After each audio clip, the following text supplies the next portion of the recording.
What's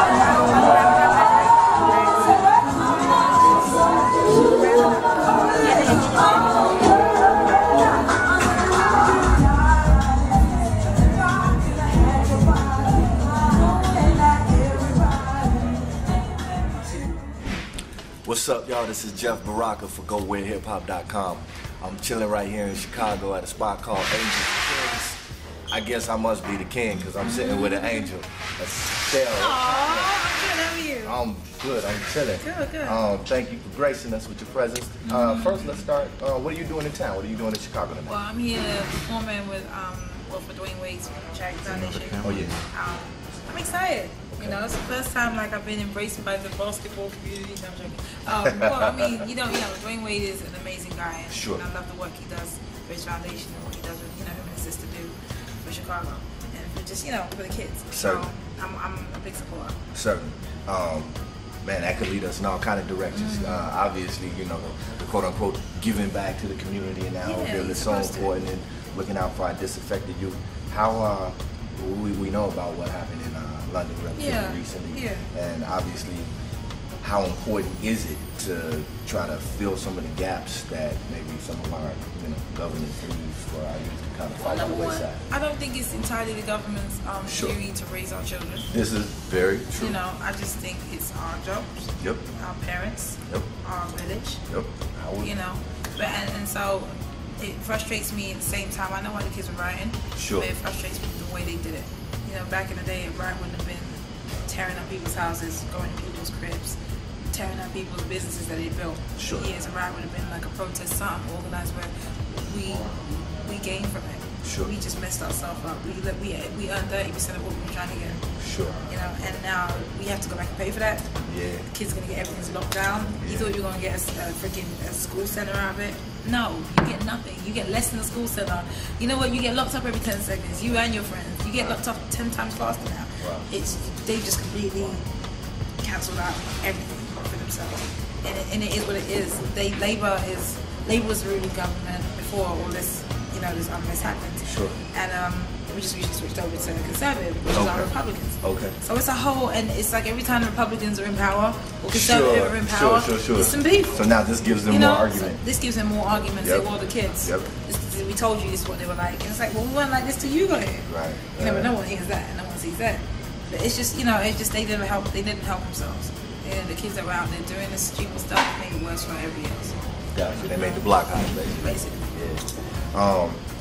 Wow. Talk about that can lead us into all kind of other directions. Just talk about okay, so you have that perspective of what's going on there. You have your perspective of things that you see here. You're able to easily make those correlations. Yeah. Talk about being a global citizen and now how your music career has allowed you to see the world, and you can put pieces together and see whole pictures. How does that influence your music too? Well, man, I've been traveling. I think I went around the world twice before I even came to America. Gotcha. I had an album out in London before I had the album out in Right, London. all right.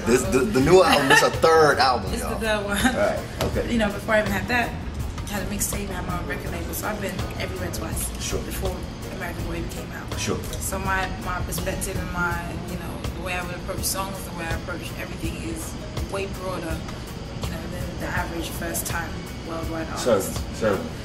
It's been amazing. Like I've tried. My mom, I think last time I met this, my mom always wanted to travel. Okay. And she's kind of living vicariously. Okay. Through me. She's like, "Where are you today? Oh my goodness!" Sure. And I sent her pics. I have little sisters and brothers, so she can't really just take off. Certainly. But she lives vicariously through me right now. So it's a lot. It feels good to have that. Be able to give that to my mom. Everything else is, there's important stuff, and that's why I'm important. Sure. Well, definitely, we appreciate your relationship to this city. I mean, obviously with Kanye on the. I mean, Chicago blew me up. I'm just, like we kind of seriously. felt like, this sounds. We know she's from the UK. But you get out with kids in the hall as well. Yeah. All right. I love this. Yo, what's up, kids in the hall? Right. Let's see. Actually, this is kind of this is our second UK related interview. We just spoke with Giles Peterson relatively recently. Yeah. Oh, I love Giles. No doubt. No, Giles, what's up? Giles is good. We need to get all the excuses from Giles. Giles is the guy. Like, Definitely. Cool peeps. Want us to be the second. Jesus. we trying to go global. No, you know what I'm saying? So I mean, and actually back to the idea of being a global citizen. If I understand correctly, I try to do my little Wikipedia. You know, if I understand correctly, like you have some Senegalese heritage. Yeah, my mom's from Senegal. Okay. She was born in Senegal, raised in Sierra Leone. Sure. Wow. My dad was born in Trinidad, raised in Grenada. So they were like parents just looking to neighboring countries. All right. So I'm gonna go over here, I'm gonna go over there, raise the kids here, give birth to them there. It's all kinds. Okay. So then we got this. This relates to the title of your album. All right. Yeah. All of it. So you take all of this, all of you, all of that. You got this pot, this gumbo going on. How does all of you, everything that you accomplish in your upbringing and your culture, all the various cultures that you have access to, how do you reflect it through your music? Well, number one, again, I approach like the beat, I approach the music, I approach the songwriting from a big different perspective. You know, like I'm not trying to do what everyone else is doing. I'm going back to what makes me happy. Yep. So when I'm growing up and I was listening to like reggae and African music and everything, soca, all of that, all at once. I'm getting the studio unless I can feel that bass line, get that beat out. You know, we ain't doing that. Go that way. You know, so everything sounds different. Sure.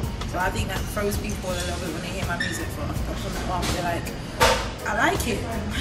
It's different. Right. It's making me move like this. Yeah, my shoulders are going. Ooh, you know. So it's that whole. I approach it from there. But in this album, this was like my most personal on some like I'm crying right now. You made me sick today. Fuck you, I'm gonna rap about you. You know, that kind of shit. And hurtful. It was painful. It was stretching. It was happy. It was sad. I was doing push-ups in the studio. I'm not trying to avoid going in. I'm a little, you know, I get sick. But you know, going in just trying to avoid going to sing because I didn't know how to articulate that song that day. I had to do it anyway, so it came out so raw. You know, and those are the best songs. These are the ones that everyone was like, what did you say on that shit? Certainly. It's effortless if you just channel it. Just came out. It almost writes itself. So this is all of me. This is what this album's about. All these things, all these feelings, how I felt today, and fuck it. You know? Yo, we could go on all day. I'm not on PBS yet. I ain't got to that Tablet Smiley level yet. Check it. Jeff Baraka, Go With Hip Hop. This is Estelle. Thank you. And this is Jeff.